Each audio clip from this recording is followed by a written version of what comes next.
Ito. Kaya nga. Wala kang vloggers yan eh.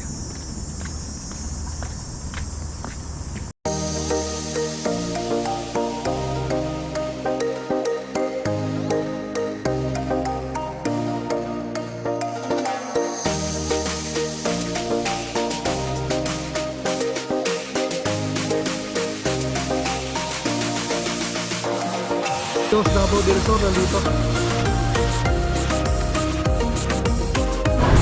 Oh, Canada!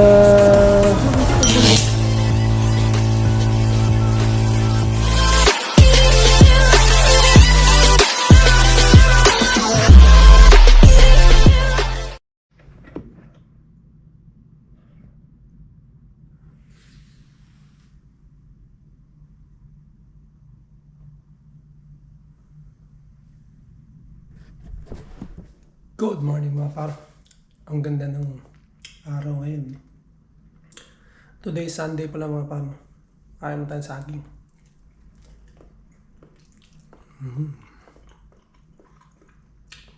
Oh.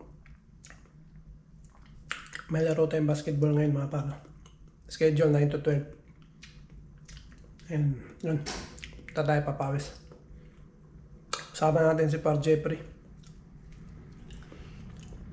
Yun, palaro to ng mga par Pinoy Toronto, Canada. Shout out Par Anthony Villafania. Shout out Par Anthony. Yun, kain naman natin saging.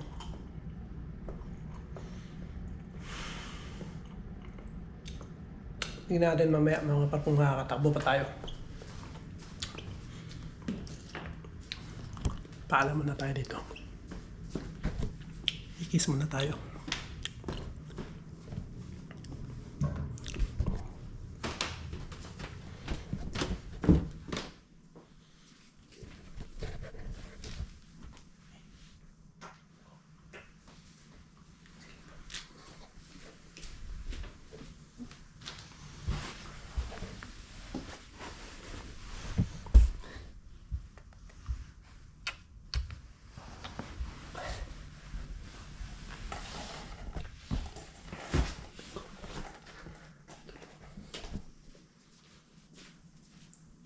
Sarado ko na lang. Tekta ako. 9 to 12 yung laro namin mamaya. Bye. Tapos na tayo magpaalam. So, tapos na tayo magpaalam mga par. Isa tayo. Kasi time check. Mag-alas 8 na. So, tapos na tayo mga par. Natin ang ating mahiwagang sombrero. Ayan. Tapos tayo.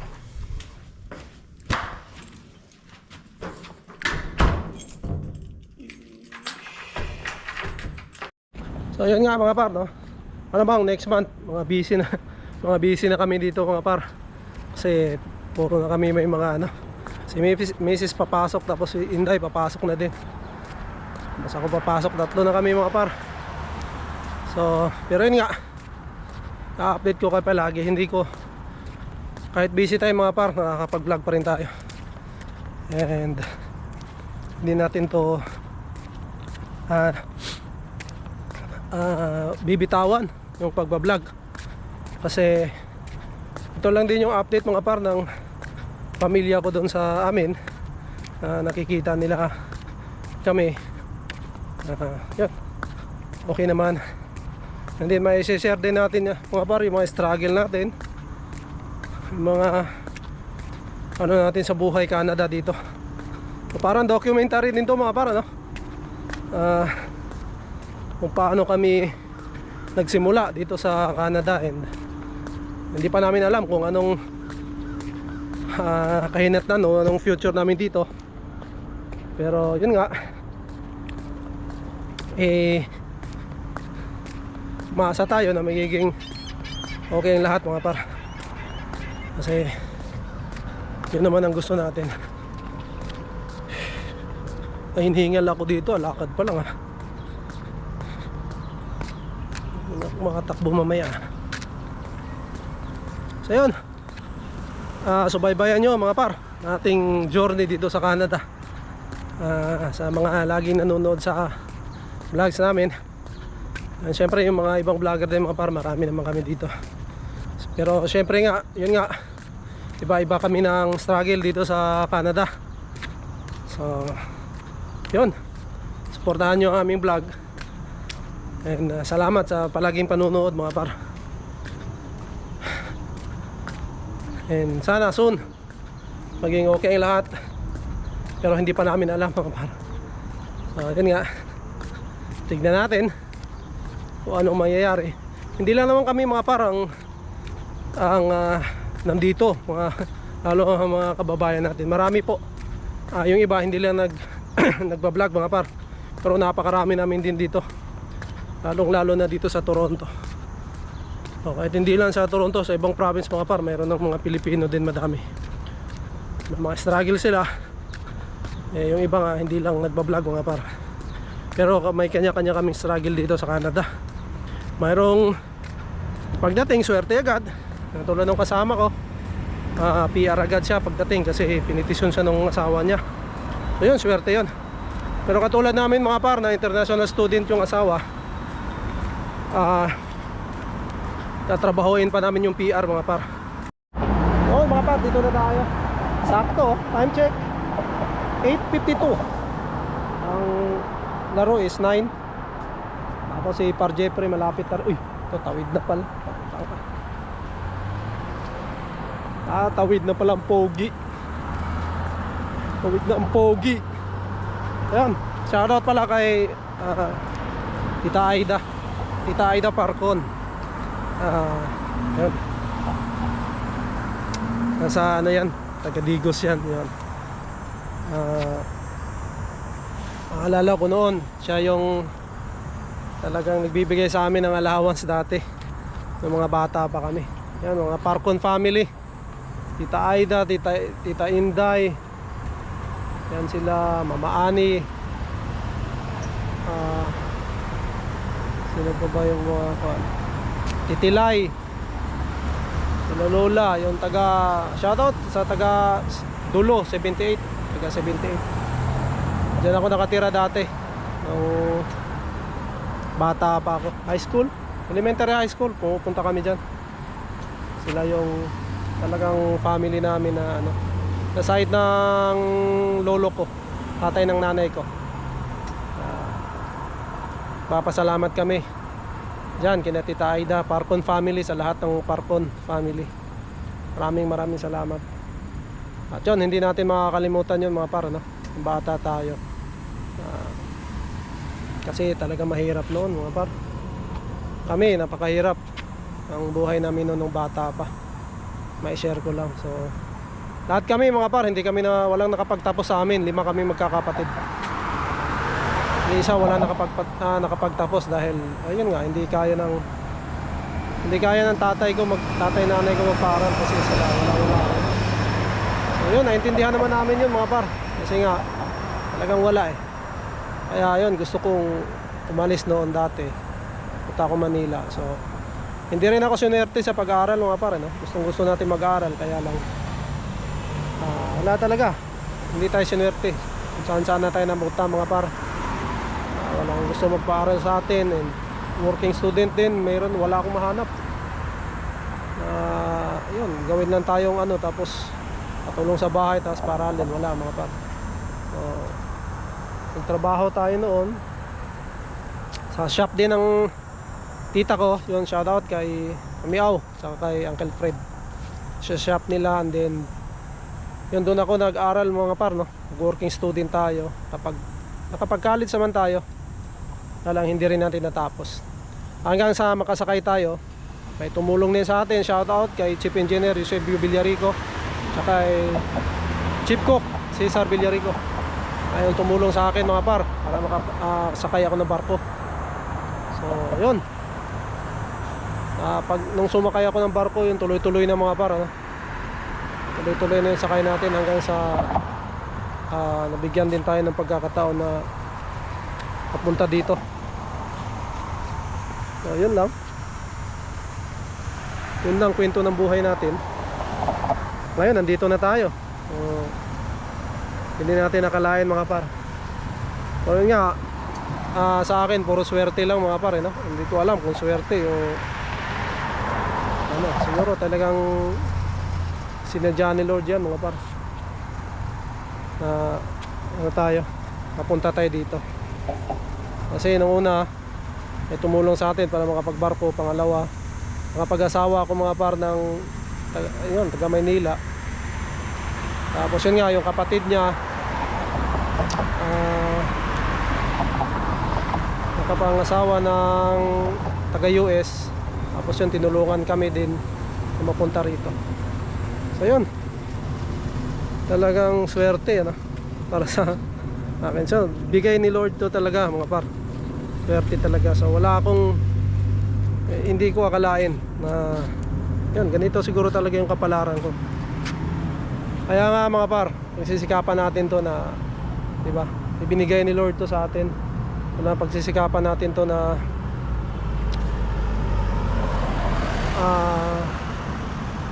makapag-stay tayo dito mga par, no? Kasi talagang ano na to baka kasunod dito hindi na swerte, di ba? So yun, thank you Lord, thank you, maraming salamat sa yun. Kahit nga, yun nga, hindi tayo nakapagtapos mga par, pero nandito tayo sa Canada. Hindi rin ako nakapagtapos pero nakasakay ako ng barko mga par. So biruin nyo yun, yung ano ni Lord sa akin. Kaya naging tuloy-tuloy yung pagsakay ko ng barko mga par, simula 2012 hanggang 2023 mga par. Kung hindi pa ako nabigyan ng pagkakataon na pumunta rito, siguro nagbabarko pa rin ako. O diba? Napaka ano ni Lord sa akin, sa buhay ko. Yun. Drama mga par, diba? Yan, hintayin natin si Par Jeffrey ngayon. Sabi malapit na daw siya Tsaka papasok tayo doon. Doon papasok mga par, pumunta doon. Sakto naman, pag-stretching pa tayo ngayon, diba? Dito na si Par Jeffrey mga par.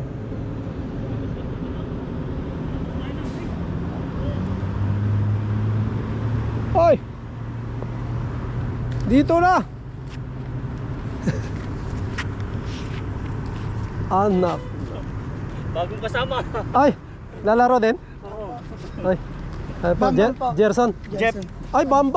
Kasama ka, Team Basics ka? Apo. Yun, magkakasama pala tayo. Ay, sige, ikaw ba yan? Oh, Gerson. Ayun, kaya Jerson. Oo. Yung pinakamalakas. Oh, pinakamalakas. Uminom. Sigurado na yan. Panalo na tayo. Panalo na tayo sa inuman. Ito. Wala kang vloggeries yan Problema natin ito pagka winter, no? Wala tayong sasakyan kunin mo na, ilabas mo na yung ano mo, sasakyan mo. Saka na. Saka na. Saka na. Yan, dami parada yan mga paro. Billwood School. Hey! Brother sana all. Naka-jeep. Tubig mga par. Si Paraan tabi. Si Tito mo nga, nabangko pa Ano kulay ng sombrero mo Oo. Ay, marami yan. Nangungulikta ng sombrero yan. Ano to, pre? Doon lang, dulo? Cancel yung game niyo, cancel.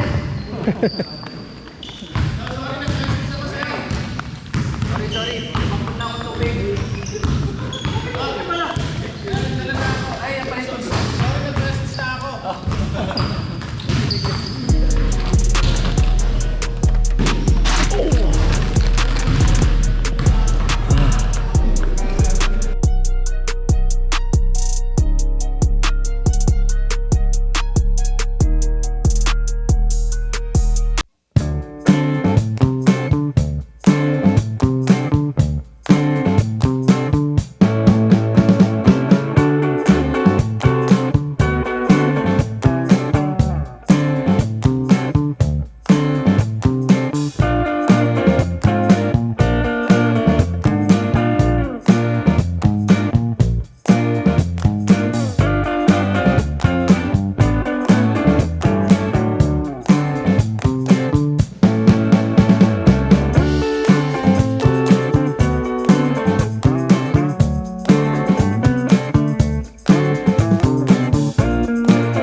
Patos. Ang matagal na yun dito eh. Dalawa yung dala eh. Kaya, Kung magaling lang ako, dalhin ko na lahat eh. hindi, sa susunod dalhin ko, dalhin mo lahat. Sabihin mo, ito yung una. Tapos wala namang ibubuga. Patos lang maganda eh. Kakayahin naman. Ayos din ng sakyan na to, Honda. Sports Civic. Touchback. Dalhin ko Oh, nabiyan na, mga par. Sasande, putang. Kaso malit yung bag ko eh. Ano, ang dami mong dala to. Dala ko yung 6 na sapatos ko. Naka-luggage ko. Alright!